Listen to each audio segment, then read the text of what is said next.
નમસ્કાર દર્શક મિત્રો, તો લોકસત્તા શોમાં આપનું સ્વાગત છે। 6 ઓક્ટોબર 1972ના રોજ એક ખતરનાક ઘટના બની હતી।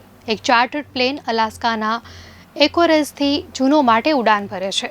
આ વિમાનમાં અમેરિકાના Congress leader Thomas Hale Boggs senior, Alaska Congress member Rich Begich, તેમના સહયોગી અને પાયલટ સહિત 4 લોકો સવાર હતા અને અચાનક જ આ વિમાન ગાયબ થઈ ગયું। 39 દિવસો સુધી હજારો કિલોમીટરના એરિયામાં તેની શોધખોળ કરવામાં આવી, પરંતુ વિમાનના પણ અવશેષ ન મળ્યા। ત્યારે દુનિયાની નજર રહસ્યમય પેટર્ન પર ગઈ। આ એક ભૌગોલિક ત્રિભુજ છે જેને અલાસ્કા ટ્રાયેંગલ તરીકે ઓળખાવા લાગ્યું। હાલ પણ આ ટ્રાયેંગલની ઘણી ઘટનાઓ છે જેનો કોઈ ઉકેલ નથી મળ્યો। બરમુડા ટ્રાયેંગલ જે રીતે રહસ્યમય તરીકે લોકોને ગાયબ કરવા માટે કુખ્યાત છે, તે જ રીતે અલાસ્કા ત્રિભુજ પણ રહસ્યમય છે। 1970ની શરૂઆતથી લઈને અત્યાર સુધી કુલ 20,000થી પણ વધારે લોકો ગાયબ થઈ ચૂક્યા છે। અમેરિકન રિસર્ચને ટાંકીને એક ડોક્યુમેન્ટરીમાં કહેવામાં આવ્યું છે કે અલાસ્કા ટ્રાયેંગલની નજીક ગુમ થવાના ઘણા કિસ્સાઓ બન્યા છે જેનો હજુ સુધી કોઈ ઉકેલ નથી મળ્યો।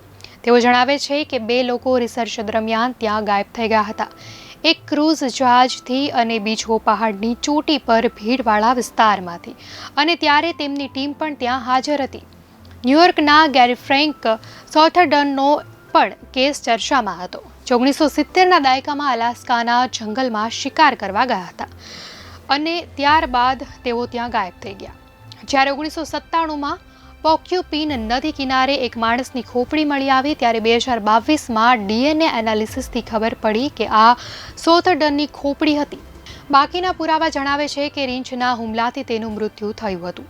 રિપોર્ટ અનુસાર અલાસ્કા ટ્રાયેંગલના વિસ્તારમાં દર વર્ષે હજારો લોકો ગુમ થાય છે અને તે પાછળનું કારણ અકબંધ છે। ત્યાં બનતી ઘટનાઓ પાછળ અનેક થિયરી છે, જેમાં અલગ ચુંબકીય શક્તિથી લઈને એલિયન્સ સુધીના અનુમાન લગાવવામાં આવ્યા છે। ભૌગોલિક વિસ્તારને અલાસ્કા ટ્રાયેંગલ કહે છે તે ખૂબ જ દુર્ગમ છે।